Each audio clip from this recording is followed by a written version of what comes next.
Hi, everybody, and welcome. And thank you so much for joining us today at our webinar about psychic abilities. It's very exciting to have you all here. Thank you so much. The way we're going to do this is we're going to have a discussion today about some of the psychic abilities. There's so many of them, right? There's so many of them, but we're going to discuss some of them, or at least the most popular ones that people usually think of. And you'll have an opportunity to ask questions at any time. Please raise your hand or throw a comment into the chat, and we'll pick you and answer any of your questions. And at some point, we'll actually play a little bit of a game to see what we can pick up on, right? So welcome. Thank you so much for joining. Meredith and I are going to discuss today. So Meredith, say hello, please. Hello, welcome everybody. Yes, thank you so much for joining me, Meredith, today. And so, My pleasure. Thank you for having me. yeah, psychic abilities are as natural as breathing, but it's up to us to accept them and recognize them and to develop them further, right? It is nothing to be afraid of, right? And it's very natural. And so let's get into it. Basically, when we talk about psychic abilities, right, we're talking about predominantly what is called channeling, right? Channeling. Right? We're talking about recognizing things that are coming at us. And so we recognize the channels through which the information is coming in, aside from clearly from our eyes, from our ears, right, from our skin, but these are our channels, right? And so if you were to kind of define what a channel is, right, aside from saying clearly with your organs, right, channels are usually the pathways, right, through which we receive information, right? And channeling is basically when we are connected energetically, right? We're on the same vibration with that which we are connecting, right? So that's right. Would you agree that you cannot really channel something you're not really connected to? I agree with that. Absolutely. For example, if you are in this space of staying alive and protecting yourself, which we all are, you're going to receive information to uphold that from, avoiding a stranger or something in traffic. And it's just something that you look to your higher power for. They're the source of that. No matter what you call a God, they're bringing that to you. Yes, thank you for saying that, because this is what we usually say: you will attract that which you're putting out there, right? This is exactly what it means. Whatever energy you are channeling, you're focusing on, that's exactly more of which you will continue to receive. So if you're always afraid, you're going to attract more things to be afraid of, including circumstances in your life, right? Sicknesses, car accidents, whatever you name it, including entities that are vibing low, right? Unfortunately. Yes, that's true. That doesn't mean we have to be afraid, saying things like, oh my God, am I vibing low? Some things are happening in my life. No, it's okay. You're okay. It's okay. It happens to everybody at some point. Yeah. I lived in Ireland for a little while, and I took a tour of this jail where the Easter Uprising people were held. Right. And Ireland is so superstitious, it just annoyed me and at the time. And the tour guide said, don't walk down that hallway, it's haunted. And I'm like, whatever. I walked down there. Yeah, but I was in this space of sort of being annoyed and, being over all the stuff. And, well, I certainly encountered something that was at that frequency. Yeah, less than friendly, right? Less than friendly. Yeah. Ooh. Yeah, that's the question. That's why this is where constant sort of vigilance type of thing comes into play, because you don't have to be preoccupied with worry of whether you're attracting something bad or good, but what you might want to take a peek at is, what are you attracting? And that is sort of your feedback to where you are vibing, right? Well, how the heck did I attract that? Right? So, but what am I feeling and what am I doing? Are my words and actions congruent, right? So what am I channeling here? What am I feeling? Am I feeling always angry and always afraid and always annoyed, like you said? I'm going to attract all that, clearly. So it depends on how and where we are vibing. We'll probably attract either higher beings and be connected with the higher power. How do you feel? Like, tell me, how do you know and how do you feel when you are connected to that source, to that higher power? How do you feel? It always feels good. It never feels bad. And that's what I tell people. If it feels good, even if you're receiving news that's like, ugh, okay, my goldfish is dying next week, there's a sense of calm. Yeah. And a feeling like, okay, I can handle this. Right. On the flip side, if I'm in this spot where I'm like, oh, I'm afraid my goldfish is going to die, that's not intuition. That is my ego. That is my anxiety. And that's how I can tell the difference between the two Yes. kinds of information I'm receiving. Yes. The anxiety is coming from me, and the calmness and peace is coming from my higher self via God. That's it. That's it. That's the difference. How can I tell, right? How do we tell? Those of you who already know your abilities or are just coming in, how do I learn to trust what is coming in, right? How do I learn to trust what is me and what is not me? How do I declutter that noise? Because sometimes it can look like a bunch of noise and it can become overwhelming, right? Or what am I hearing? What am I sensing? What am I feeling? Am I seeing shadows that freak the crap out of me, right? Oh, yeah. Words that are coming at me that freak the crap out of me, right? Am I dreaming some weird stuff and I don't know what to make out of it, all right? So another thing, yeah. All of that, because more and more we are starting, I mean, it's been happening for a long time, but humanity is kind of moving up in the dimensions, and with that, more stuff is coming at us. So learning to perceive this information without freaking out will help us to move forward without that perceived, like we're in danger or there's something wrong with us or somebody doesn't understand us or whatever it is. So we'll be comfortable receiving all that noise and understanding, okay, this is noise and this is not, and knowing how to direct this and create some healthy boundaries with some of this stuff as well. Because we're now more open, more energies coming in, more information coming in, so it can look like a lot of noise and clutter, right? Yes, Weird dreams, absolutely. like fish on a horse, right? Right? So as I like to say always, like, there are no bad psychics, there's just poor connection. Do you agree? Yeah. Fake psychics, clearly. People. I think there are some people out there who don't maybe have good intentions. Yes. Who are out there doing psychic readings, whatever the thing is, and well, you have this thing on you and I can do this and it will eliminate it. It's like, this is not how this works. No. You know, so you got to look for the warning signs. If they're really trying to make these promises to you and bilking you, trying to get a lot of money out of you, it's not good.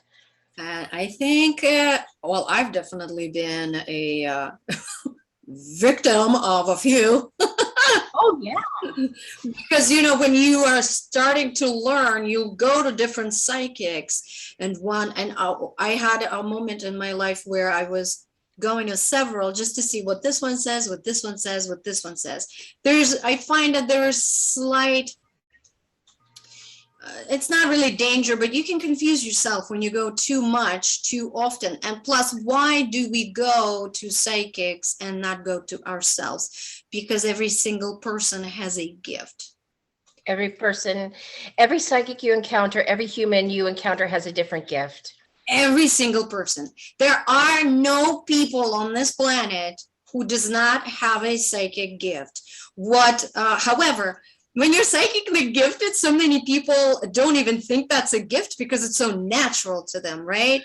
They're like, what's the big deal? I've been seeing this since I'm 9 years old. Like, I've been feeling this since I'm 9 years That's what happened to me. And I was confused as why people didn't understand what I understood or didn't see what I saw. I'm like, but if we saw it, it's like, no, what are you talking about? old. Tell us, please, when did you first discover you had some kind of gift, that something was different, that you were picking up on something that other people weren't? I remember I couldn't have been older than 3. And we're all, we're living in Georgia, in the state of Georgia, here in the States. And I started, we were eating chicken. I was eating chicken with my family. And I started to choke. Uh-huh. And I knew, like, I could hear in my mind very clearly that I wasn't going to get help because I couldn't communicate that I was choking. And my parents were discussing something.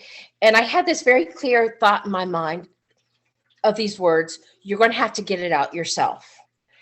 And so I remember my little 3-year-old self putting my fingers back there and trying to get it out. Mm-hmm. And I got it out. It was like a little chicken bone. And I just sat there panting, and my mother looked at me like, what's your problem? It's like, I had a chicken bone, and she just kept talking. And I'm like, oh my God, I could have choked. And then there were lots of different things along the way. And I think, especially with us women, we're not, there's such a taboo with getting this information, with having the gift of prophecy, with understanding these gifts. Mm-hmm. Mm-hmm. And so as things would pop up, I would know that I couldn't discuss it. Mm-hmm. It was sort of pushed to the back. Oh, I saw this. No, you didn't. Yes. Yeah, this ghosts don't exist. Right. Okay. That doesn't help me. Friend, right? Mm-hmm. And I remember my father, I think I was 5. I remember he was our primary caretaker for a while. And he loved music. He was a Methodist minister. He had a beautiful voice. And I was in bed, and he was an early riser, and I heard music, and it was the most beautiful music. Mm-hmm. There were no words for it. And I got up and I said, Dad, what's that music? And he said, I didn't have music on. I said, I heard music. Mm-hmm. He said, those are your angels singing to you. Yeah. Mm-hmm. And I remember hearing that. And, at different pivotal times in my life, when something major is about to happen, I hear that. And it's comforting. Yes. Yes. I've learned that too. I get music almost on a daily basis. That I said, oh, the cherub's here to cheerlead. Yes. When you hear music, that's the thing. It's recognizing what's happening to you as something that is not weird, in the sense where there's something wrong with you. There's nothing wrong with you. These are your natural gifts you're born with, right? And these are beautiful gifts. And what makes it really predominantly a gift is not the gift itself. It's the awareness of the fact that you have it. Yes. Right? Of the acceptance. And then, oh, okay, what is that? Let's see what we can do with that. And then you can play with that. And either so many people are afraid, so they will start to push it away, especially those who see ghosts as clear as day, right? All right. And they can freak out and be like, oh, no, I don't want to see that. I don't want to see that, right? And we'll start to push things away. We'll start to manipulate things. We'll start to stifle stuff down. And it's an unnatural way, right? And not feeling worthy too. If you don't feel worthy, if you don't feel like you're good enough to hear angels, then you're Yeah, not going to hear them. yeah, you're not, because by believing you are not good enough, you're lowering your vibration as well. So many times, loved ones will come forward randomly for me. I don't sit down for readings, but they will come forward randomly, and the person would, when I would finally bring it up to the person, they'd be like, oh my God, everybody's been saying this, everybody's been saying that so and so is around me, but I can't feel them. Well, because your grief and Yes. the anger can block that connection. So once we passed it, we start to recognize signs, right? We start to recognize or hear or feel presence. So the key here is to, you're not freaking out, don't freak out. You're not crazy. You're not losing. That's very natural, very normal. We're meant, all of us are meant to receive information in different ways other than from just seeing things in front of our eyes, like a piece of paper or computer in front of our eyes, right? So it's a matter of recognizing. So it also, when I see so many people, when they start to go into their abilities and recognize them, they freak out because a lot of them are picking stuff up with their bodies and they think it's something going on with them, like physically, that because it can look different, right? Emotionally, anxiety, depression, and they think it's theirs and it could be somebody else's. Yes. So it's a matter of recognizing. So when you started recognizing your gifts, right? Did you do things to expand them? Because it's just like a muscle. You need to exercise it. You can't just wake up one day, okay, I'm going to see the future. And yeah, it's great if you do, if that's how it happens for you. However, from what I know, you kind of need to practice to get where you're going. And it's not even promised to get where you're going. What is the point of what you're doing, right? What is your goal? What is your motivation? And that's where the bad psychics come in, right? What is the motivation behind what you're doing? Oh, Right. What is your yeah. motivation? And it irks my nerves when people do use such amazing gifts for other than love and light, right? But Right. this Yeah. stuff, it also comes back to you tenfold if you try. It does. Yeah, that's the flip side. Um, I would put an asterisk there too and say careful who you accept advice from. Because if you go for a reading and that person is We lost your sound, Meredith. Okay. Oh, Meredith frozen. Meredith, we lost your sound for a second. slow down. Oh, there you are. We've got you back. We lost your sound for a moment. Okay. Okay. Just be careful who you accept advice from. If somebody is like an envious person, they could deliberately set you in the wrong course. Just make sure that person is on team you and you get a good feeling from them. That's it. That's it. Trust your intuition. And intuition is that gut feeling, right? We've spoken about intuition in the previous webinars. If you haven't caught that, go ahead and check it out on Good Juju on YouTube. We have a recording of that, but it's so important. And that's how we learn. We trust our intuition through practice, right? Through consistent practice. And there's different types of psychics, right? And different types of, because you can also be a medium, right? Some people just focus on the psychic part, some people on medium, and then there's a combination of psychic medium, and there's different types of those, right? What always is interesting to me is when a person channels somebody. Tracy, you have a question, right? Yeah, what's the difference between a psychic and a medium? It's a great question, Meredith. You wanna? Sure. It depends on the person you're talking to and how they define it. Right. To me, a psychic is someone who can see into the future, can use all their faculties to help predict what's going to happen. And a medium is someone who they take it up a notch. You know, if you want to connect with somebody on the other side, if they're able to be connected, use yourself as a medium to talk to them. And I wanted to go back to a question that you had, which is, did I develop my psychic ability? Right. Before we go on, Tracy, also different types of mediumships exist where people can just sit in for a seance and like, I am connected, and they'll feel it and they'll speak it. But then there's mediums who will literally embody they are channeling. Like there's two off the top of my head is Daryl Anka, who channels a being called Bashar. Really cool. And then there is Abraham Hicks. Yeah, they're amazing. And again, there are psychics who literally channel. I would assume that is pretty energy consuming because they're using your body. So yeah, really. That's not how I do things. Does that answer your question, Tracy? Did that answer? Yes. Okay, Yes, thank you. Okay, Meredith, go ahead. How do I'm sorry, what were you going to say? How did you develop and expanded your abilities?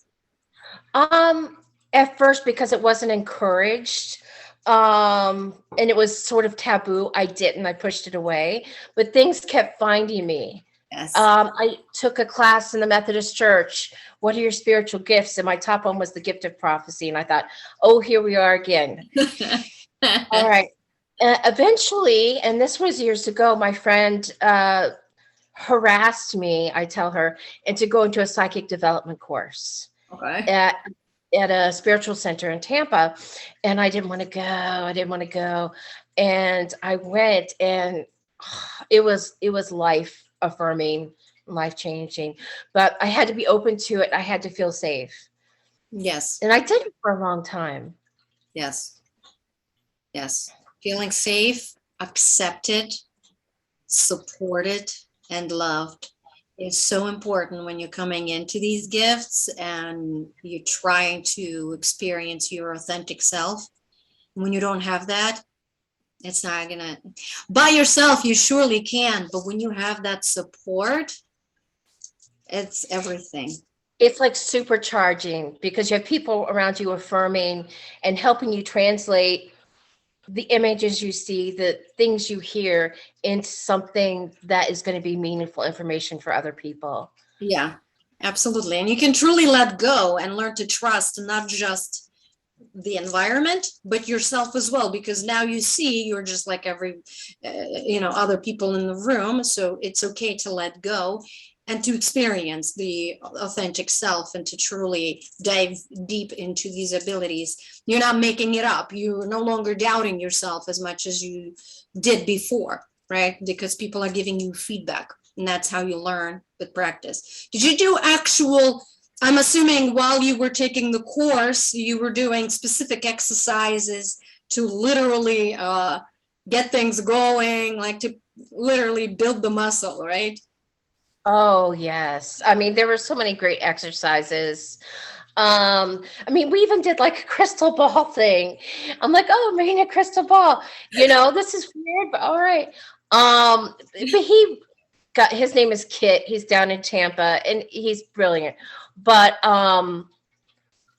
every little exercise that you do, every part of your brain that you work out, and this is a brain thing, and this is a spirit thing, but you get stronger and you get better and you trust what you're seeing and able to speak what you're saying.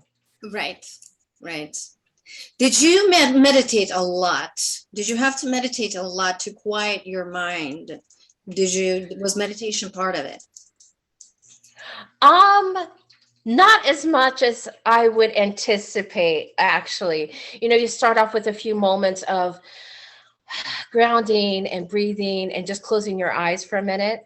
Yes. So before I talk to anybody, I try to get myself grounded and get into that frame of mind. I love meditation.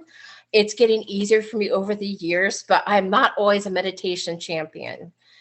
Some days I just don't. That's it. I don't either. I don't either. I actually, the previous webinar we did 2 weeks ago was on meditation, because people always say, oh, I know I have to meditate, but I don't have time or desire, right? So you can turn anything into meditation, and reading the messages can be meditation in itself. It's just a matter of slowing down the noise a little bit, right? And yeah, that's true. You meditate more than you know. You Yes. know, if you zone out and you're just looking at your flower, Yes, you're putting yourself in that frame of mind. So exactly. we meditate more than we know. We meditate all the time on daily basis. Because we also hypnotize ourselves on daily basis. Self-hypnosis is constant. We tell ourselves things all day long. That chatter in your head, that's self-hypnosis. So in order to recognize what the heck you're hypnotizing yourself with, you need to slow down enough to recognize it.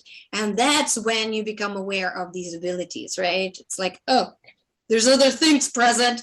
My mother-in-law tells me, she goes, you go into like a trance when you're on ancestry.com. Like, I can't see anything. I'm just doing my ancestry. She goes, nobody can, I mean, she does it too. You hypnotize yourself with whatever you're doing. Right, exactly.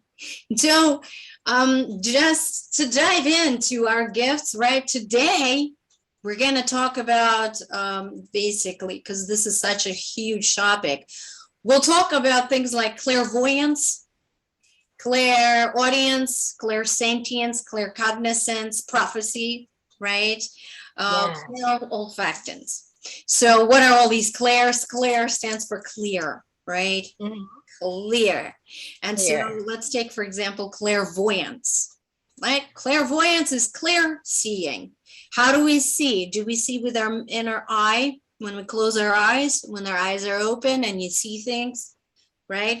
Things are coming in.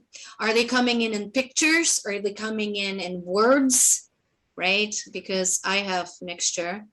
I don't know how do messages come into you? Because I get pictures, I get videos, I get like a movie. Yeah. Yeah. I get all kinds of things. I even smell things. I can get on the phone with somebody and I'll smell garlic. I'm like, did you have Italian? Yeah. That's so I'm really, I have nose, and I just sense when I can, what they've eaten. It's a weird, stupid human trick. I don't know why I need it yet, but here we are. Yeah. I get pictures in my head, and just to be clear, I'm not seeing it like I'm seeing, you or this. It's literally in my head. Yes. And I can have my eyes open, but still see this back in my head. Yes. I want to put like an asterisk here. Yeah. So there are people who might have a mental illness, who see things and hallucinate. This is not the same thing. Yes. I hallucinated once because I'd had surgery and I had morphine. Yes. And that's the wrong medication for me. I was hallucinating. And so it was hard for me to tell in that hour what was going on, because I thought there were, weird things in my hospital room. So this is a very different feeling. You can distinguish reality from what's going on in your mind. Yes. Yes. For me, I distinguish it through a feeling that I get. How do I feel when I see it? And if I'm doubting it in any way, I just let it go. Right? That's right. Okay. What was the purpose of that? Because sometimes information is just noise. Yeah. Or it's your brain, it's your brain just trying to file away information for something else. Yes. And it's just processing. And it's like, okay, yeah, I'm thinking about this because it was a thing a couple of days ago and I just need to get rid of it, Right. Because not everything you see is worthy of holding on to and analyzing. Some of us are so detail driven that we will analyze every single thing, every little detail, the color, the everything. It does not need to be, all of it does not need to be analyzed. What is the big picture? What is happening here? How does it feel, right? How does it make me feel? Is it That's the happy, key. right? Is it happy? Is it calming? What is the presence that comes with this picture, right? What am I feeling at the same time? You can see that there's clearly information coming in, and I see it the same way you do, sort of like in the back of I can have my eyes open and I still see pictures coming in. Like, oh, okay. Right. It does not happen often for me. Is it something that happens to you all the time? Do you turn it on and off? Or do you do something specific? Okay, I'm ready now to receive, and it comes in.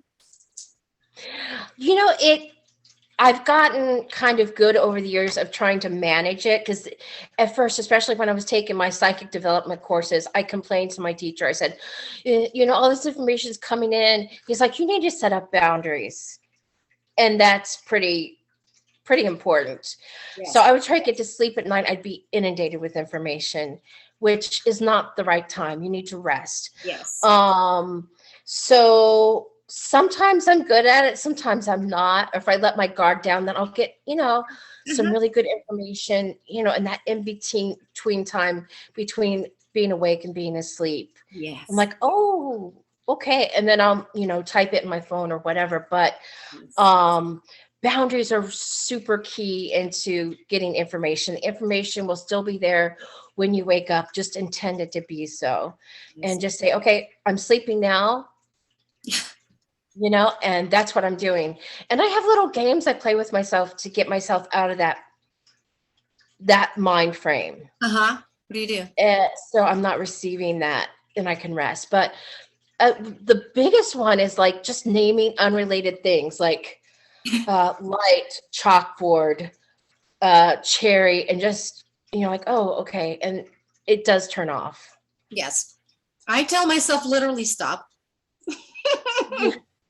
Good. Literally stop. Thanks. Stop now. Thanks. Yeah, thanks. That's beautiful. Yeah. I just sometimes it can get stop. I'm good. Thanks. See you in the morning. Yeah. That's it. Whatever it is that you're receiving, boundaries is the most important, because otherwise you're going to overwhelm yourself, confuse yourself. And also the way you trust, right, is establishing sort of this yes or no, for example, right? If you have a question, establishing some kind of a system where you will learn to trust, right?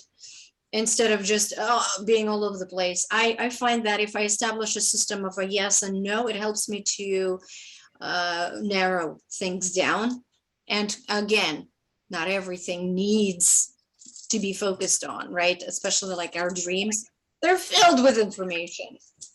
They are. And Dreams are another wonderful thing too. Should I touch on that? we'll get to it. Yeah. But in clairvoyance, there are so many exercises, and one of my favorite exercises that I'd like to share with you guys, some of you already know it who have followed me before, is you can take an object, any object, but not a round one. It has to have corners, right? It can be your phone, for example, like even your phone. It has different sides, right? And I've learned this from a psychic, and I didn't take it far because, well, that was not my intention. But if that's something you guys are interested in, this is what you can do, is turn that into a meditation. So you look at your object, you memorize what it looks like, right? Our mind knows what it looks like. That's my phone. It's got all these edges. And then you close your eyes and you take a moment and you breathe and you relax into yourself to the best of your ability.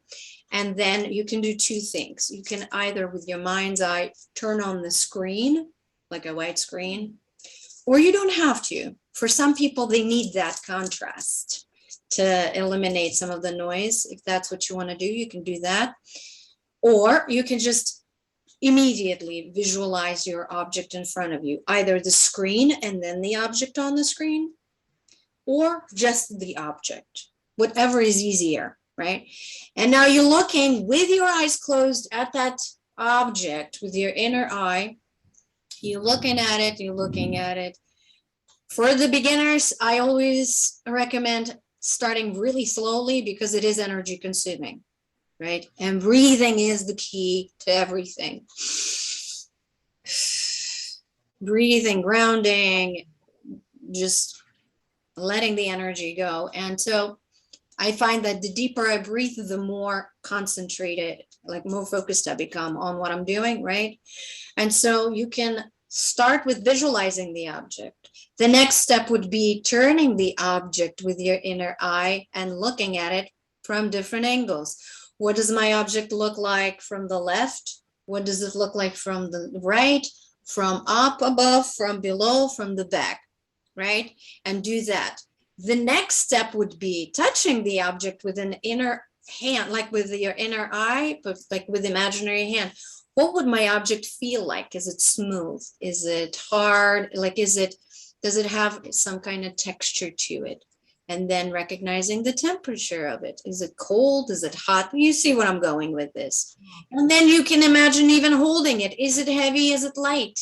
Does it make a noise? If, let's say you picked some kind of food, what does it taste like? What do you remember it tasting like? Believe it or not, this sounds like what's to it, but that's it. That's how natural all this stuff is. That is it. That's how you develop, because when you practice that, and the more you practice it with your inner eye, guess what's going to happen? You're going to know things before they happen. You're going to see things before they happen. Then you're going to taste things before you taste them, really. Hear them. That's how we practice. That's the muscle you practice, is by visualizing it, for example, if that's the way. But I love this exercise because eventually you can do things even like close your eyes and look at an object in front of you with your closed eyes. Same way. Yeah. Instead of on a screen. So there's so many different little exercises, right? Would you agree that that really would kind of help you build some of that clairvoyance muscle and other too? Oh, yeah. And if you find a friend that you is also wanting to strengthen their skills, then you text them out of the blue. What color is my toenail polish? Right. And play these little fun games. So we do right now. So let's have you guys participate in one of the exercises. Meredith, show them what you got. Oh, this is my treasure chest, and it's sparkly. Yeah. I have some stones in here and some other objects.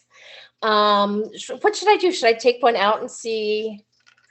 It depends what you want to do. Do we want to guess what's in at least one object? Because let's keep it simple, right? Because if it's many objects, it could be very. If somebody can guess all of the objects, if you don't want to speak out, you can drop it in the comments section in the chat. It's up to you. But if you would like to participate and you would like to venture a guess, just unmute yourself and throw it in. And I want you to focus on one thing. Do not focus on getting it right or getting it wrong. That's not what we're doing. What we're doing is we're playing the game of understanding, how did I derive at my answer? Did I see it? Did I feel it? Did I know it? How did I derive at that answer? Whether it's right or wrong. And I want you to not second guess yourself. Okay. Don't second guess yourself. That's when you get into trouble. If you you're gonna get it wrong. So go ahead. Take a moment, breathe. You're okay. Wow, Eleonora. So I do have a diverse amount of things in here. Does anybody? I saw Eleonora really had something awesome. Yep.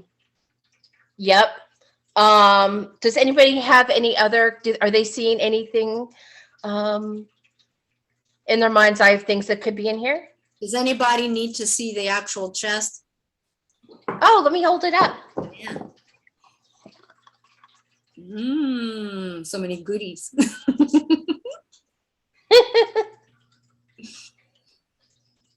And there was also an item I took out of here just before we came on. I thought, well, no, not this. The But energy of it could still be in there. Yeah. You the know. energy could still be there. So, Okay. um, A button, a brooch. What else? Any other guesses? I can see. Dried flower. Okay. Oh, that's such a great answer. Eleonora, did you have a guess? Yeah, she said pink and purple stone. Okay, pink and purple stone. Okay, because I didn't see that. Thank you. Any other guesses? A locket. Okay. Michelle's got some good answers. A locket, dried flower. Tracy said a button. We have a brooch. We have stones. Okay. For anybody that said like a piece of jewelry, do you know what kind, like if it's a locket or a brooch, do you have an idea about a design? Oh, design. Ooh. Let's take it further. Yeah, because there are some things that could really look. It's the Yeah. right. Okay. Yeah, Michelle, I can understand that. Mhm. Okay. Who said button? Tracy, what kind of button did you see? Care to venture? Like one of those cream colored opalescent kind of buttons. Pearls we see. Somebody said rhinestones and pearls. Okay. That's a guitar pick, which could look like a button. So we're close. Very close. Okay. Let me see. No, the first person, Eleanor sent me a direct message, and she said a purple and pink stone. I do have, Eleanor, I do have a purple stone. Okay. And this is a stone that does have some pink in it as well. And it's that. That's it. Yes. A brooch, Michelle. This isn't quite a brooch, but it's this gold. It's like a bobby pin. Okay. Funny, I saw things. She's so Of wings. course. You're gifted. You have a gift. Oh, she's so wings. Wings. Yeah. Yep. So We also have this angel with wings. that's it. Well, your brooch, non-brooch brooch has wings. So. Yeah.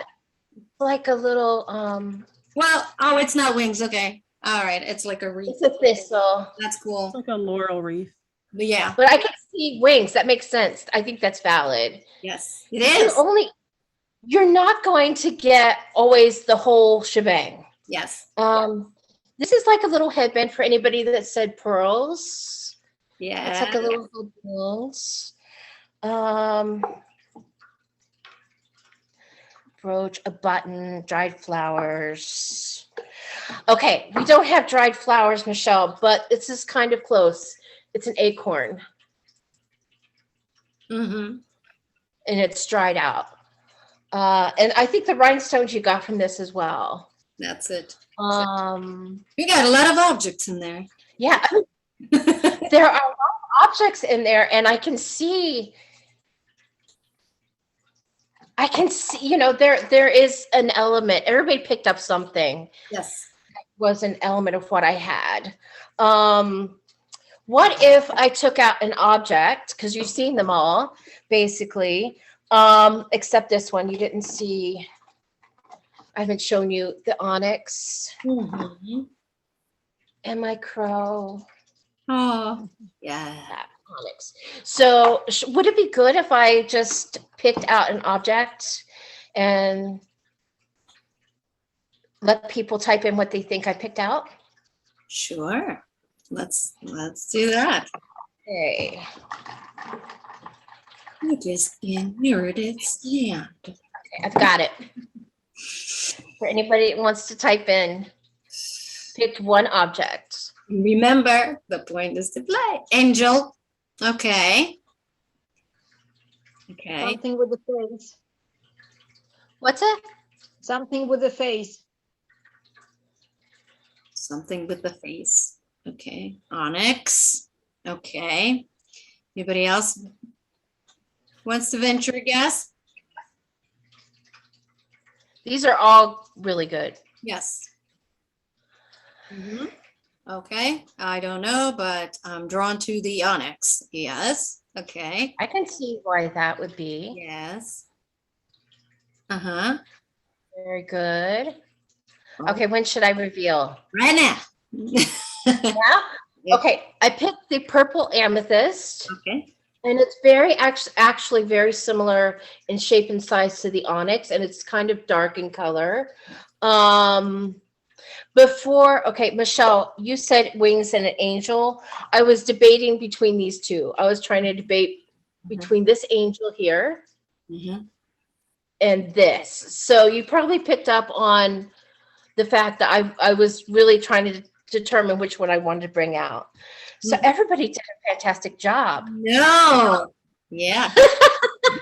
Yeah. Second guessing. No, no go. No go. Don't second guess. That's when no. But that's what I want you guys to understand is that second guessing confuses you, first of all, and second of all, how did you derive at your answers? Did you see it with your inner eye? Did you feel it? Did you feel the temperature of the object? Did you see the actual object? Did you just know it? How? Do you know how did you derive at it? That's the Can I key. talk or? What was that? No, can I speak? Yes. So originally I thought the purple stone, but then I switched it because I thought she picked it, and then I saw the angel. Uh-huh. Yeah. Yeah, I mean, you picked up on the fact I was like, oh, I kind of want to do the angel, but let me pull the purple stone. Yeah. Mm-hmm. Mm-hmm. That happens too when you 1, 2, no, 2, 1. Yeah. People will pick up on residual energy as well. So do you want to does anybody else want to share how they picked up on their on the information that they received? Michelle, did you see it in your mind, or how did that work for you? Yeah. Mhm. And I felt cold. And you felt cold. See, I love But they're that. both cold. So okay. Wonderful. Yeah. Wonderful. Thank you. First of all, thank you for playing. That's the first step, is to be brave enough to play the game. Whether you got the answer right or you didn't, that's not the point. The point is to play. That's how you develop the trust in your abilities, and that's how you develop the actual ability as well, right? By playing and seeing consistency in your answers and how you derive at your answer, right? So Absolutely. yeah, that's it. So in things like that. So would you like to do one more? I have one Yeah. more. Like, let's do one more. And this one I'm gonna do. So 2 cards. 2 cards, right? 2 cards. Look at these cards and let's say in which card depicts the Wheel of Fortune? Is it in my left hand or is it in my right hand?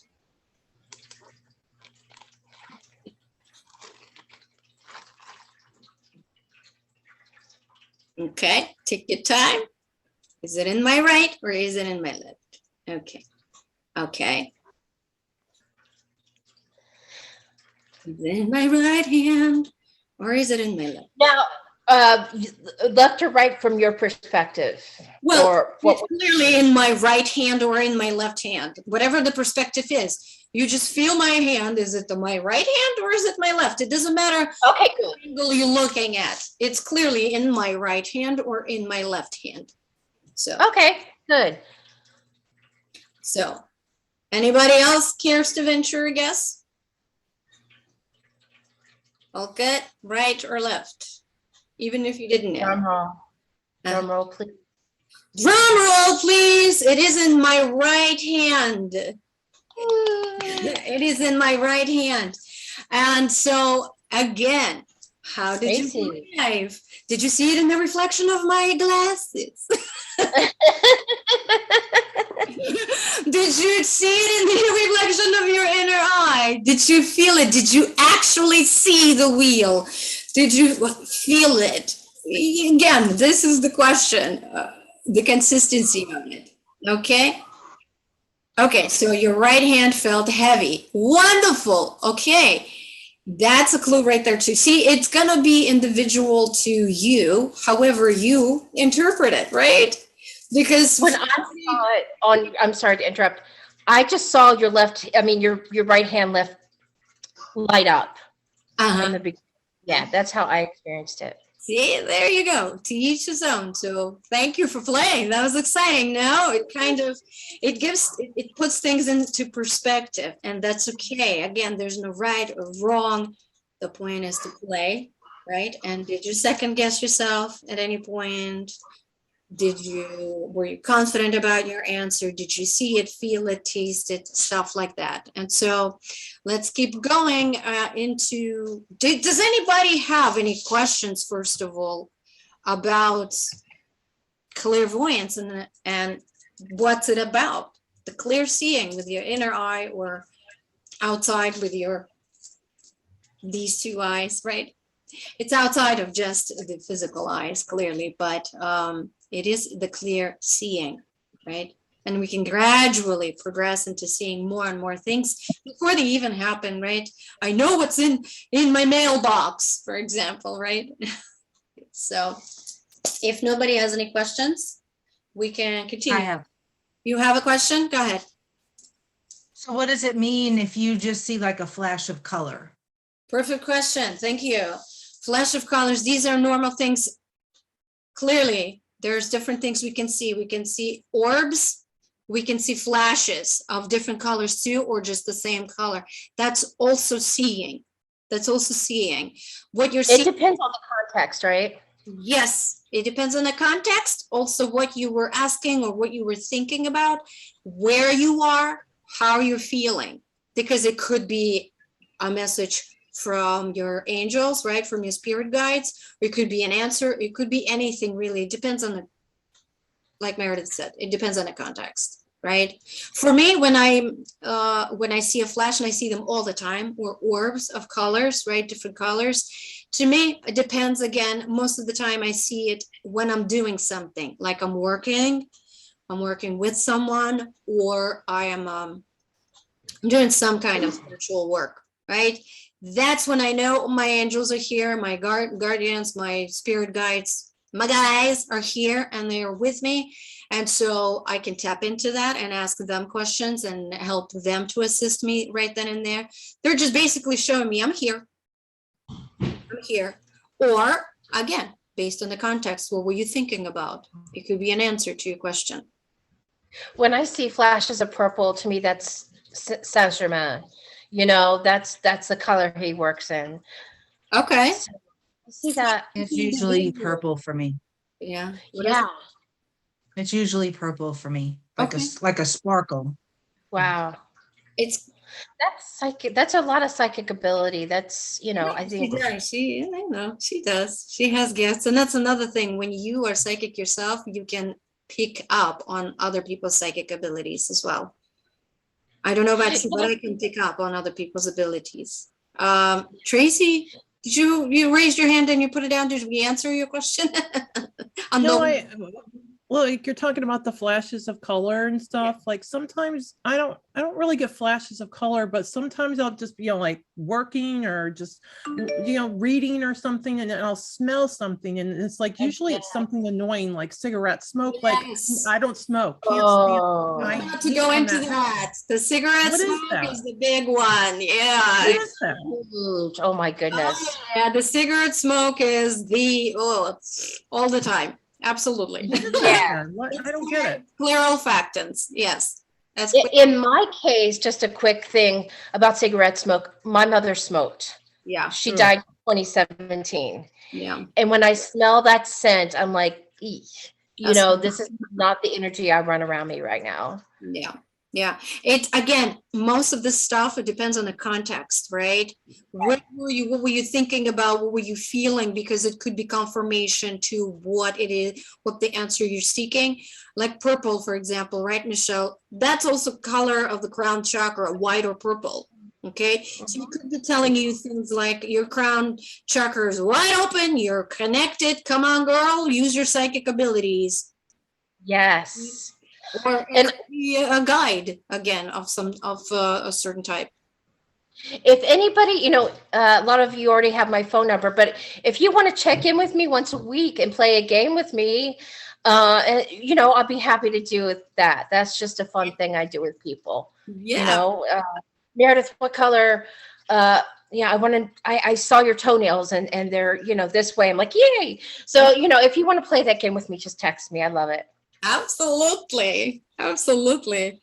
And there's so many even groups out there like on Facebook even, but you gotta be careful with where you hang out. But yeah, exercises like that. I do that a lot with my students too. Like I'll put the cards in, where is this and this? And then they're just like 1, 2, 3, 1, 2, 3, and that's the point. And the more you play, the more you get either discouraged or enthusiastic. If you get discouraged while playing, it's because you're second guessing yourself and you're not trusting your intuition, right? And you're just confusing yourself, and that's okay. Let it go. I have a game that I play on my phone. It's it's just to develop your abilities. What is it? And I'm trying to remember the name of it, and it's on here. I'm gonna have to send it to you. But you just it asks where is the picture, right?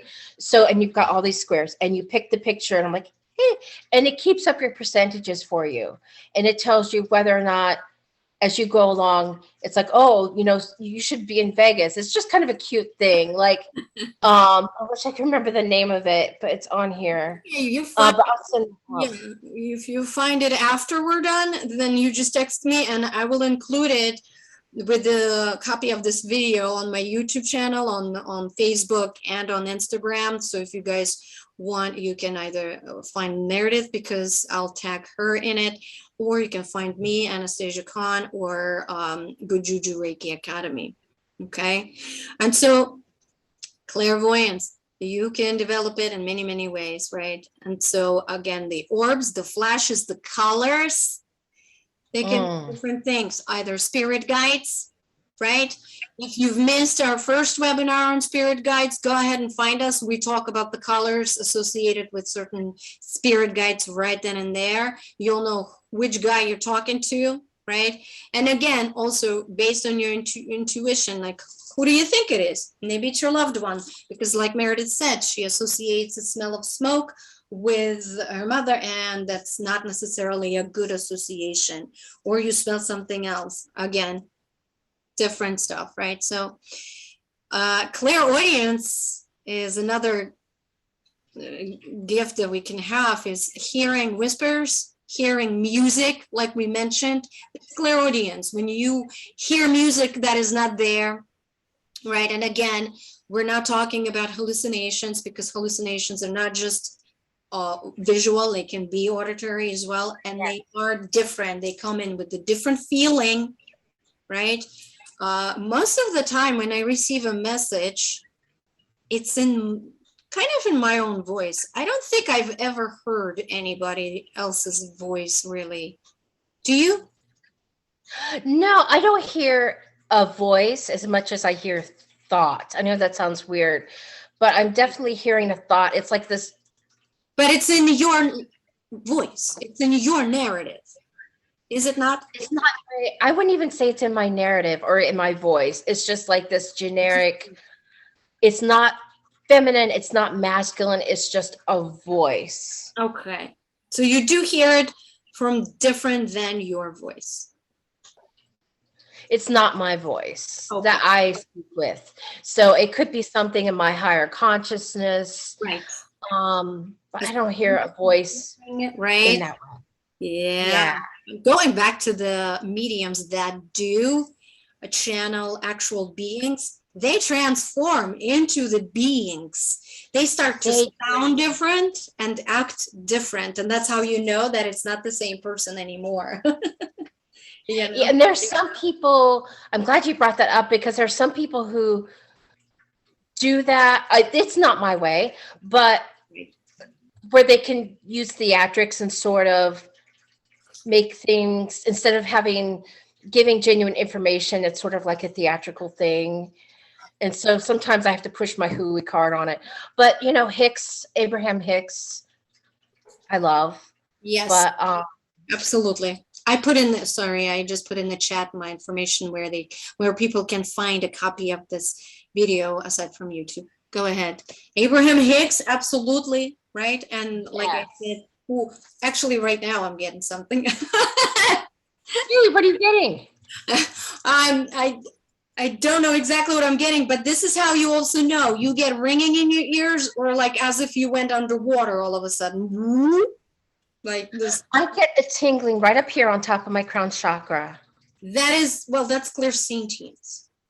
That would be clairsentience, because you're feeling it. And I get tingling all the time, like a little, like a tingling. But when you're with the hearing, you get it in your ears, and it feels like, as if you went underwater and you put on a helmet and you went underwater, or ringing in your ears, other than tinnitus, clearly, right? Because it will come and it will go. For me, I also designate which side it came in. Sure. And most of the time on the left side, it's stuff like just some kind of message. And the right side is actual being, again, with a message too, but like an actual being usually comes in on the right side for me. And the left side is just like, okay, we're giving you some info. You keep going, keep doing what you're doing. I get the tingling along with the auditory stuff. And it's sort of my sign, like this is something you need to listen to. But I can relate to what you said. You feel like you're underwater. Yes. It's like everything goes silent, like supernaturally silent. Yes. Yes. And it's for a split second. It's not like all day event. It's like, thank God. Do you know, recently I experienced something, and I told Eleonora about it because Eleonora was here and I was expecting her. So I'm waiting for her, and all of a sudden I hear really, really loud Anastasia in her voice. I'm like, what is this girl doing standing outside my door screaming my name? What the hell? Come on in. I kid you not. I opened the door and there's nobody there. And a few minutes later, literally a minute or two later, she pulls in. I'm like, okay, that's the first one. I love that. Yeah, I have a superstition about that, cultural superstition about that. Depending on the time of day, especially at night, we have a superstition where if somebody knocks on your door, don't freaking open it if you're not expecting anyone. Kind of thing. Or you hear your voice and a knock, don't even think about it. You're about to welcome something that is less than friendly into your life if you open them. That's not bad advice, actually. I was years ago on a hiking trip, and I was like in like this dorm situation. Yeah. And the phone, when there were landlines, was ringing in my dorm room. And I just had this overwhelming, horrible feeling like this is not good. Yes. Like, ugh. And I picked it up, and it was like this heavy breather. I'm like, ugh. There's some really good stuff to the cultural.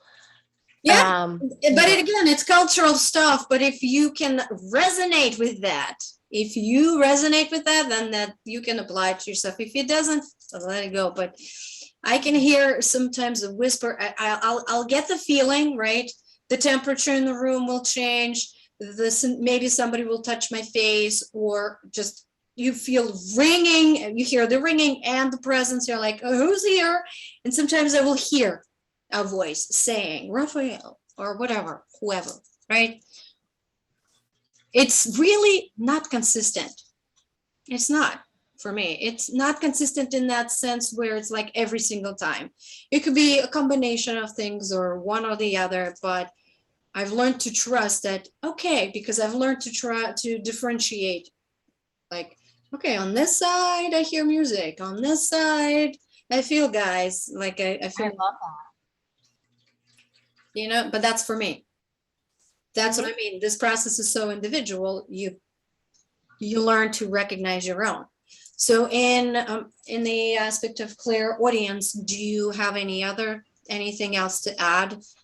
Like aside from ringing and the music and the whispers, again, it's with the feeling, right, that it comes in. It's with a feeling. Always pay attention to what's going on to your body. Yeah. The sensations, is it in your chest? Or do you feel happy? Again, it's not going to be a scary thing. Even if it's like, I was in traffic when it's like, back up, even though, the cars were like 3 lengths ahead of me. It's like, back up. And I did. And I was so glad I did. Yeah. It's never scary. That's the biggest thing. It's natural. It's normal. It's like, oh, okay, cool. Again, I'll just back up. yeah. It's like, oh, okay. I thought I'd freak out, but here I am. No, yeah. Because it is a natural gift. It's a natural gift, yeah. It is a natural gift. It's the Hollywood that kind of does put a twist on things that makes us afraid of things as well, or folk stories or other people's stories. It's not going to be your experience necessarily, right? And if you grow up in a household or in a culture where all of this is taboo, and it's not discussed, you will be afraid of it because you learn to be afraid of it. That's it. Oh, and you'll push down your abilities. And it's essential for life. It's something that God gave us to navigate life, to survive and to thrive. And the more you tune into it, the better and better it gets. Oh, God. And life becomes so much more colorful and easier in a way as well, because if you learn to read this information, it's like, it's my personal cheat sheet over here. It's like, it's so much richer because you understand that there's so much more to life, the things that you get to feel. And then you feel, when you tap into the abilities, you feel that connection, you feel that unconditional love. You're like, oh, that's what that is. That's exactly what it is. That's when I feel presence of my guides or whoever comes in to help me when I ask. All of a sudden, it's like a wave of overwhelming love, warmth, and comfort.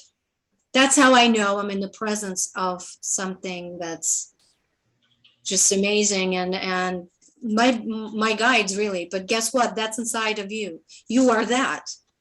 And that is why you're able to see, feel, and comprehend it, because you are that inside. Right?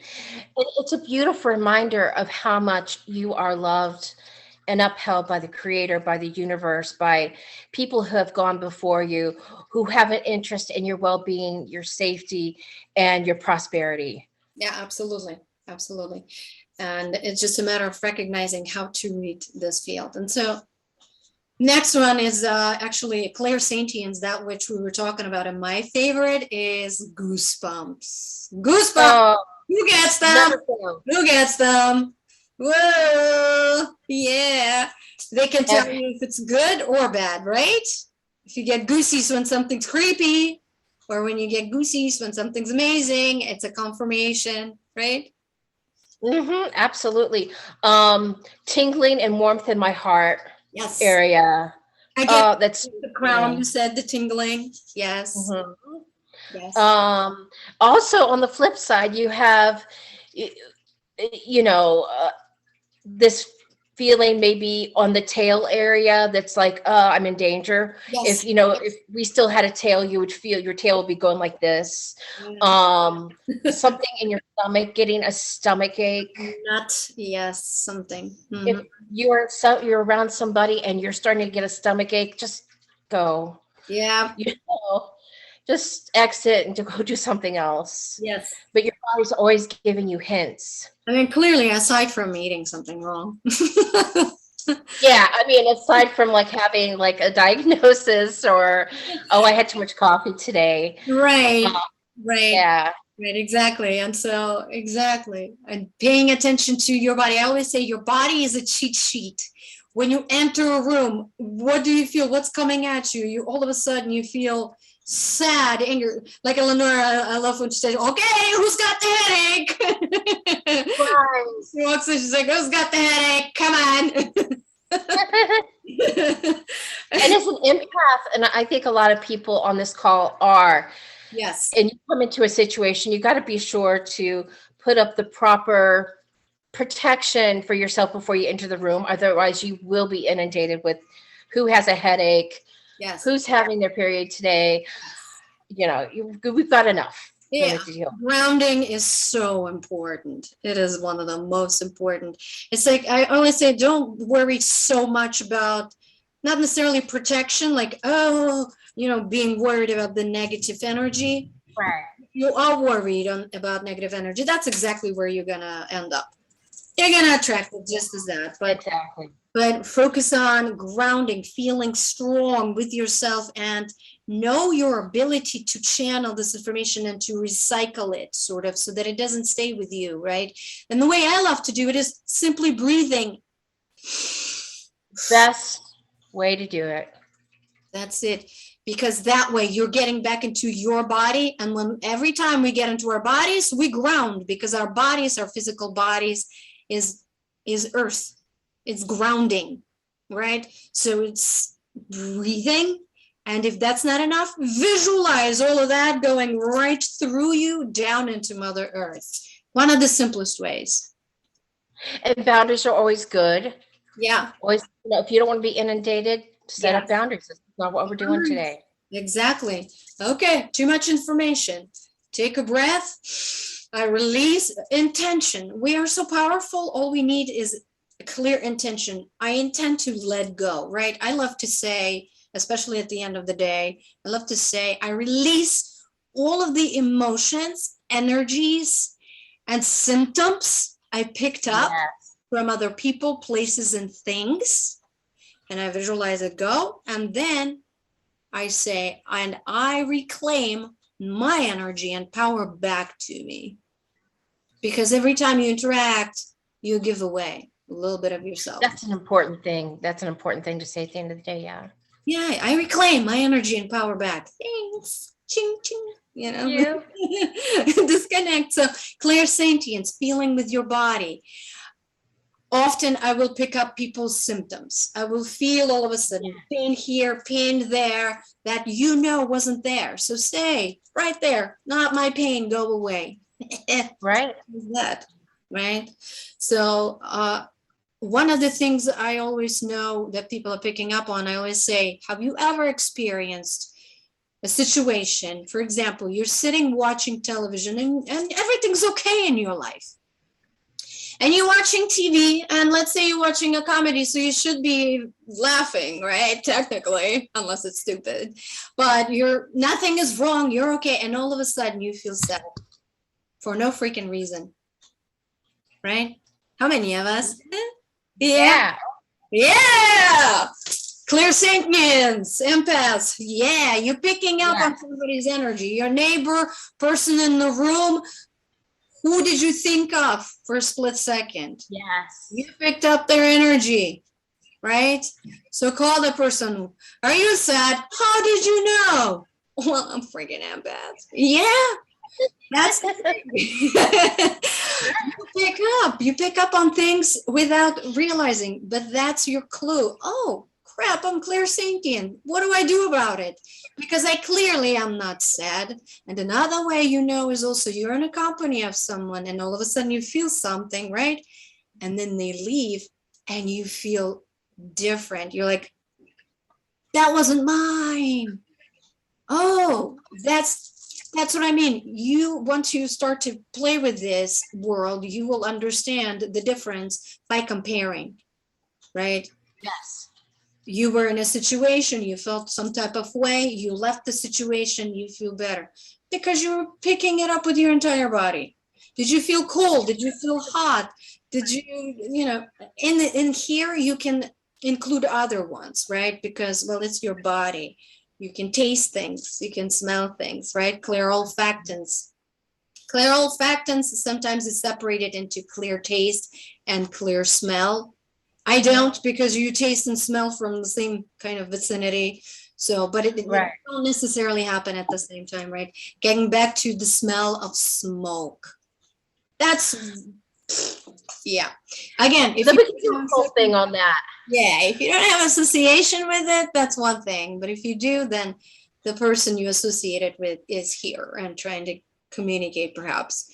But if you don't, I will smell smoke. And usually to me, it's not a bad association. I'm like, okay, so they're trying to get my attention. My guides are telling me something, to pay attention to something. What was I thinking about? What's on my mind?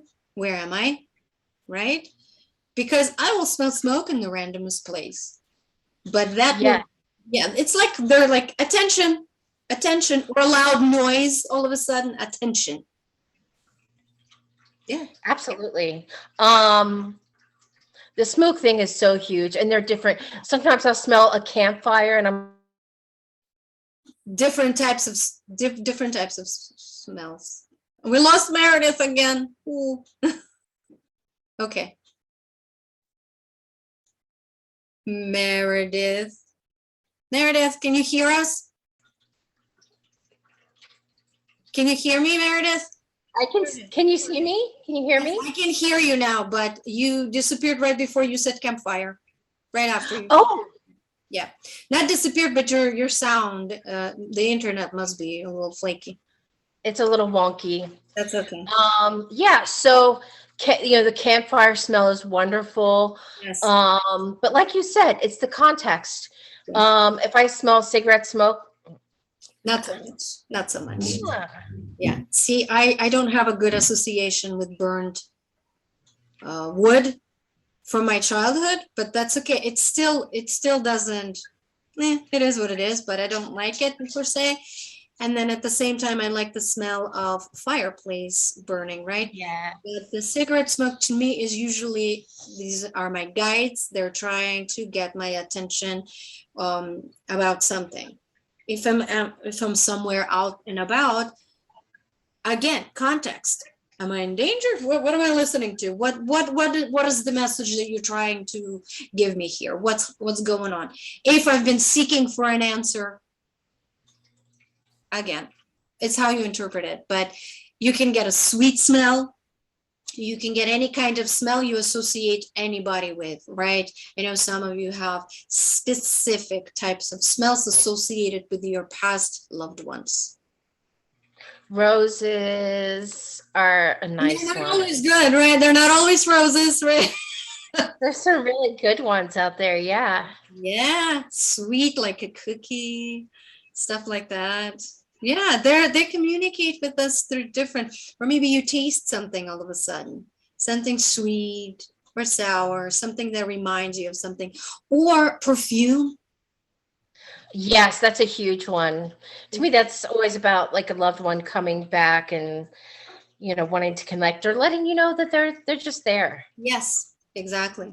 And in clear cognizance, again, another one, right, is the clear knowing. That's when we just know. I don't know how I knew this, but I know. You just know.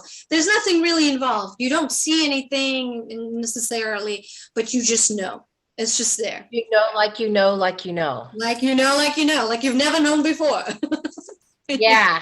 It's just Absolutely. Absolutely. that's the craziest. That to me, that's one of the craziest ones, Yeah. And you get this bit of information. It's like, okay.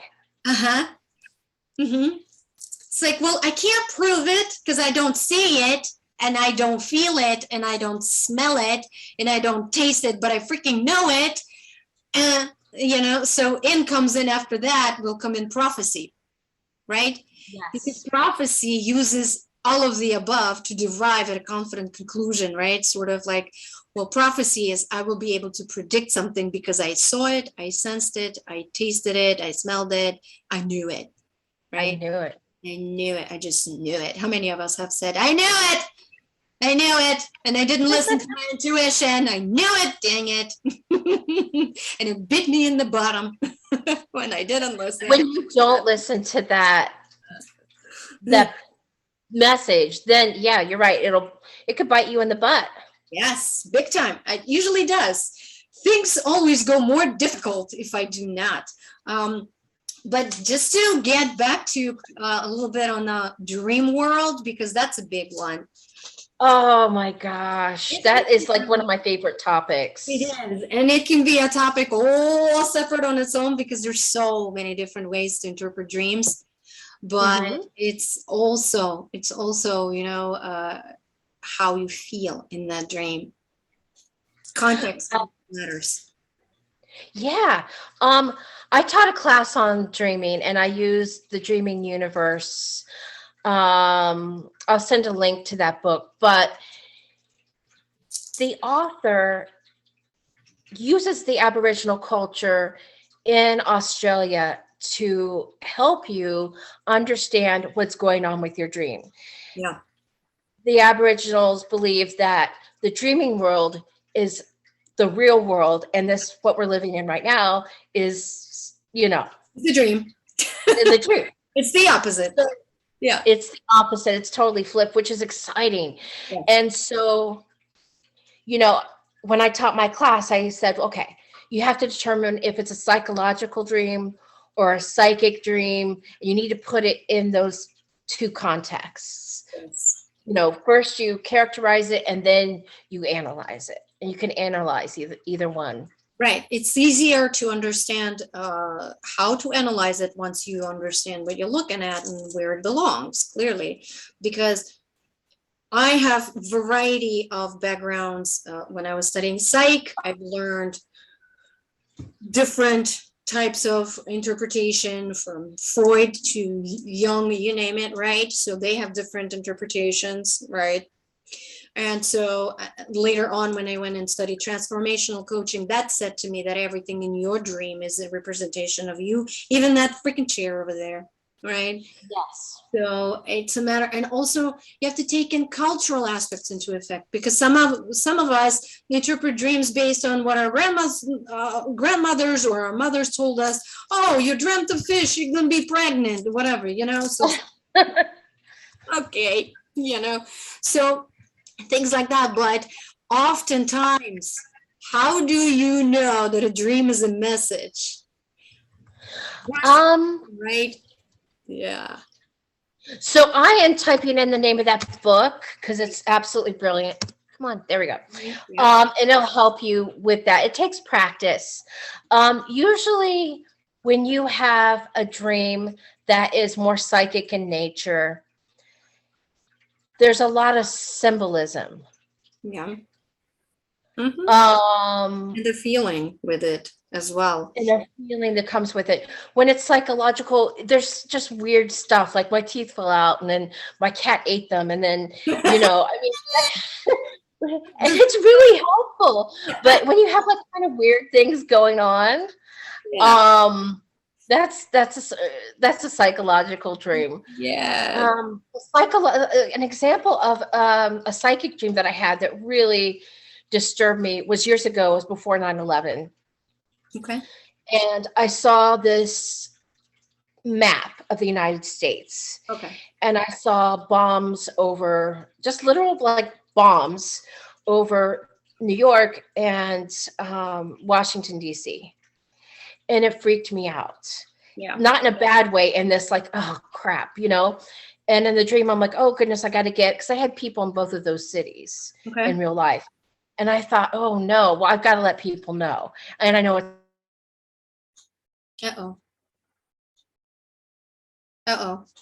Meredith? Did everybody lose Meredith, or did I just okay, everybody lost Meredith. Meredith, come back. They don't want us to hear the story. I'm sorry, what was the last thing? You said that you dreamt of the bombs above the Washington, D.C., and then you had people living there and you had to get them out. Yeah, in the dream I had to get them out, and then real life I woke up, I'm like, this is too weird, because I could just literally see the map. Yeah. And so in real life I called friends, I'm like, listen, I just had this dream. And a couple months later we had 9/11. Right. And there was an urgency. It was a little freaky once I saw what had happened. Right. But that's like a typical psychic dream where you're going to see a map. You're going to see that kind of thing. Clear cut information, probably, right? Like not as Yeah, symbolic in a sense. you're not going to get a lot of, Yeah, it's not going to be like crazy. or, if you dream about a loved one who comes to you, Right. that's psychic often, unless that person's like doing cartwheels and like, I don't know. Yeah, it's psychological dreams are always weird, to get your Yeah, attention. because the mind is trying to digest events. I find that the way I know that a dream is not a dream, but a message, is I will have no emotional reaction in the dream, like no strong emotional reaction in the dream, and it will feel like, oh, okay, this is information, or it will It's feel, like you have a bird's eye view. yeah. And the way I also know when I astral travel in my dream, when I'm visiting other dimensions, when I exist at the same time, and I've had 2 or 3 of those not too long ago, all in the same, like in the same week. And they can be really addicting because, oh, where are we going today? Yes. But the way I felt was very natural, not surprised, and not freaking out in any way, and sort of like, oh, cool, okay. Somebody, let's say, asked me for my name, and I reached in and I'm looking at my ID and it's got some weird name that I can't even pronounce. And I turned to them and I said, do you want me to give you this ID or the one that I have when I wake up? So like, which one do you want? Because I have 2. And I wake up, I'm like, what the hell? Oh, okay. And I was smoking in that dream. And to this day, when I crave smoking, because I quit over 10 years ago, when I crave smoking, I'm like, stop smoking in that dimension. I'm craving it. Stop it. I feel it. Stop poisoning my lungs. But I've seen teachers in my dream. And again, Absolutely. it can be symbolic. It doesn't have to be humans either. It can be animals. Animal kingdom comes in and brings all kinds of messages. It is the biggest form of communication. And I actually do 9 totem animal card spreads for those who are interested in finding out their animal guides. And our animal guides are for different areas in our lives, just like our spirit guides, right? They come in for purposes and guiding us. And then there's the ones that are not specifically on our team, that just bring in the message. I've had owls show up in a vision like that, just so close my eyes and right in my eye with big yellow eyes. And then I got a message of somebody passing that I knew was on their way out. So it's not a surprise, really. Not a surprise. Not a Just surprise when that happens. Yeah. I'd like to bring up spiritual doctors. And somebody had told me they had a chronic illness and they said, I'm getting better and I have a spiritual doctor. And I thought, what is this? This was years ago. And I encountered in a dream my doctor, who's on the other, who's in that, I don't know how to put it, just in that realm, who's there to help and to cure.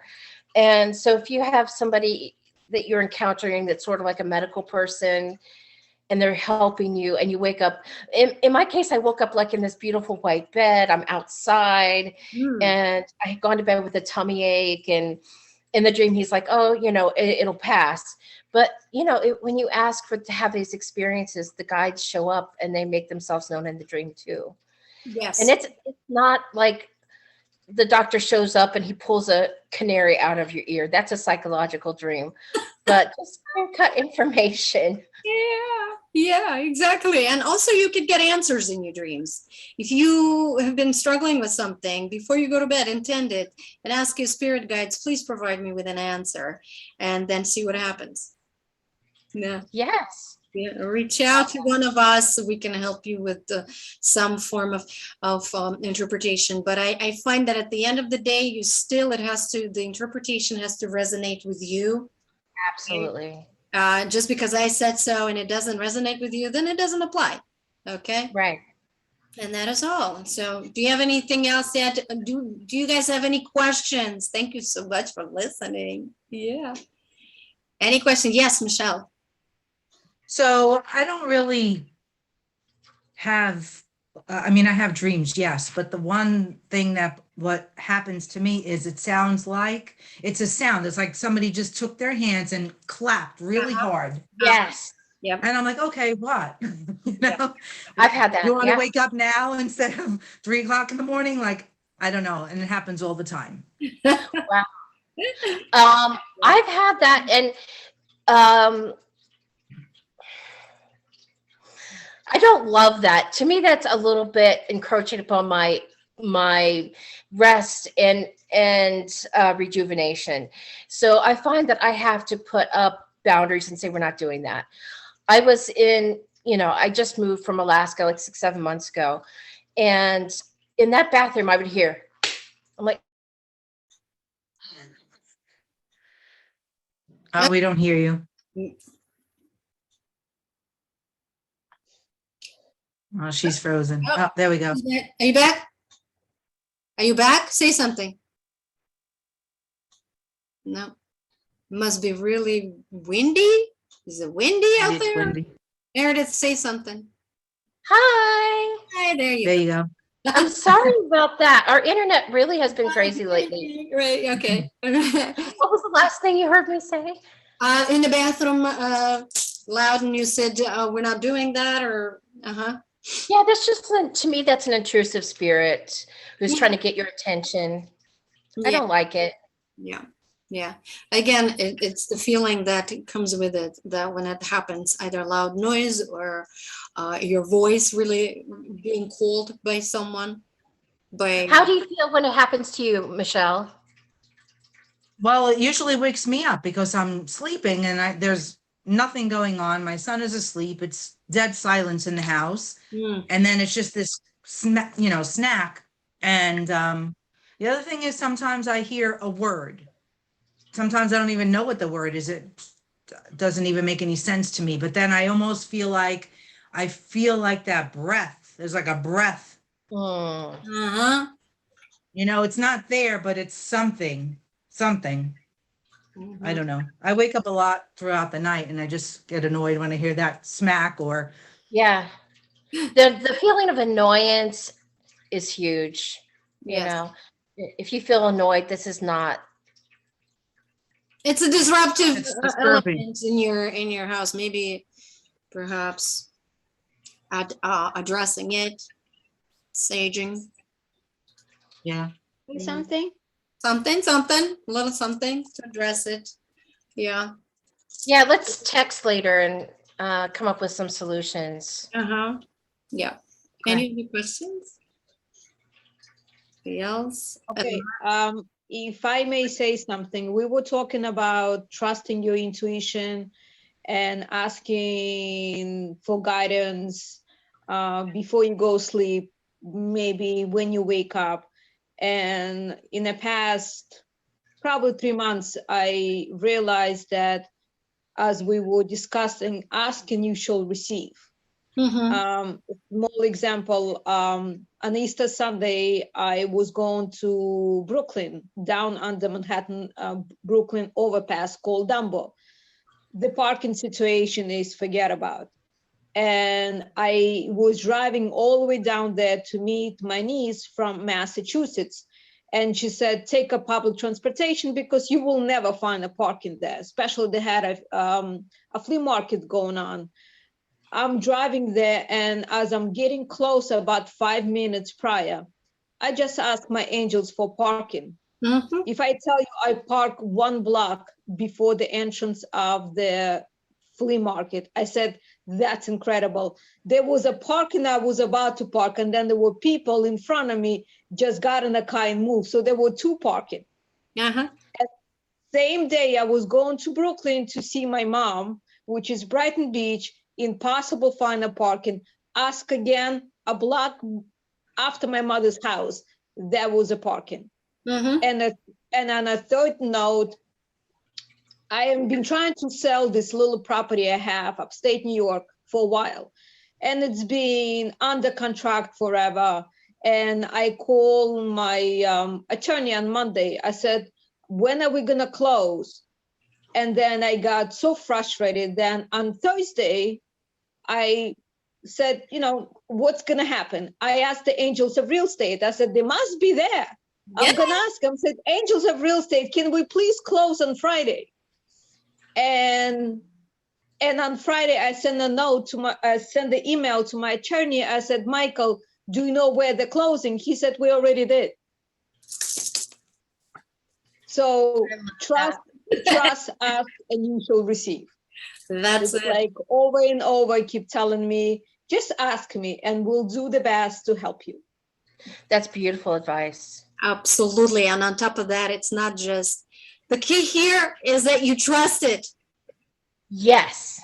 That's the end. That's what made it happen, is you asked with unwavering trust. You didn't question it. You didn't second guess it. That's what made it into manifestation, is your trust. I love that. I like the analogy of the person who is in a flood and they're standing on top of the roof and they say, God, help me out. And then the Coast Guard shows up and they're like, get in. Like, no, I'm waiting for God's help. No. Then the helicopter comes down. Yeah, but both the people, and he just, exactly. That's the thing. When you ask, you trust. And that's how you Mm-hmm. And thank you for sharing that, Eleonora. Yeah, anybody else? Yeah. But in any case, yeah, go ahead. I just have one question about touch, like feeling. Yeah. So I keep getting like picture like an icicle, right? It's cold, that's poking me in my ankle, like, and then I actually look to see, well, what is it? And I'm like, what are you trying to tell me? What do you want? Mm-hmm. And so, and it happens a lot, but I don't know, it could be just my thoughts, and then it's just a poke. When does it happen? It's random. So I have to say it's random, but mostly in the morning. And maybe because the morning is my mental time, when I'm doing my hair, doing my makeup, I'm always thinking, what am I doing today? What do I have to do? What do I want to do? Where do I have to go? Who do I have to call? And I get this ice, like it's like an icicle, and it's cold. It's like the point of an icicle, cold, and I just get like a poke. How do you feel when that happens? I know that I'm usually like, my mind is racing, like all these different things going on. Maybe it's telling me, slow down. Maybe that's what it is. Slow down. I mean, rolling out any diagnoses or anything like that, it could be a message to slow down. Yes. Yeah. Mm. And What do you think, Thank Anastasia? I also find that anything, like if it's a message from a loved one or a being, right, sentient being, it's usually up here. But anything below the waist, like especially at the knees and the ankles, that's an animal most of the time for me, because they're so low to the ground. So maybe you had a loved one animal that passed away, that they also come forward and are like bringing your attention, because what do animals do in our lives? Our pets, they bring us to the here and now.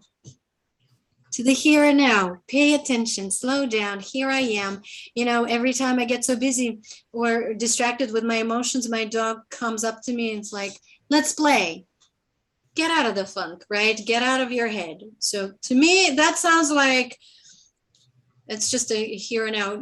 Again, as you said, ruling out any neuralgia or any of that stuff. Right. And if it's not there, it's like on the inside of my knee. Yeah. And it almost feels like as if it's cold, like it's something wet. And I'm like a wet nose, maybe? Uh-huh. yeah, like something Doggies, like a drop, like a teardrop. And I'm like, and there's nothing there. But I know Eleonora has been to my house and she's mentioned animals. So that's very possible. There you go. Right, El? I don't know if it was your personal animal or animal associated with the house you moved I in. don't know. My personal animal wasn't here ever. Okay. I don't know. They She'll don't be have to around. be, they don't have to be in the house with you when they pass away. No, that's not what I mean. What I mean is, did you have a pet you had a strong connection with? I did. That's it. Oh, yes. Yeah. That's it. That's what I find is when it's on the bottom like that, it's a pet trying to like, hello, here I am. I love you. Pay attention. Slow down. Love you. Here's a cold, wet nose. Okay. Yeah. Some people feel their cats jumping on their beds, or Yeah. I see shadows of my cat all the time. Yeah. Or my dog will pick up on it. Yeah. Yeah. They come and visit just like anybody else. Absolutely. Absolutely. Mm-hmm. And I could go off on a total tangent, but I won't next time. we already provided so much information. It's amazing. Any other questions before we let you go? Any other questions, you guys? Feel free to ask anything you want. And also, please feel free to reach out to either one of us after this, right? For any questions or any guidance or anything at all, or just keep in touch, you know? Absolutely. So I think that's pretty much is, but I'm gonna write in my phone number right here, 226-421. I'm going to, okay. Put mine in as well. That's my phone number right there, 646-226-2421. If you guys want to store it, keep it. If you want to reach out, also stay in touch to find out for future webinars and events. At some point, we'll be resuming our Reiki events on Staten Island. So if you are on Staten Island anywhere at any point, come see us. Exciting. Otherwise, please reach out at any time if you have any questions. And I thank you so much. Thank you, Meredith, so much for joining me today. Ew. This was Thank really you. fun. I appreciate it. Thank you so much, everyone who joined us today. And let's go get them. Let's develop those abilities. Love and light to everyone. Enjoy the rest of your weekend. Thank you so much. Thank you. Thank you, guys. Thank you. Bye. Thank you. Bye-bye. Bye.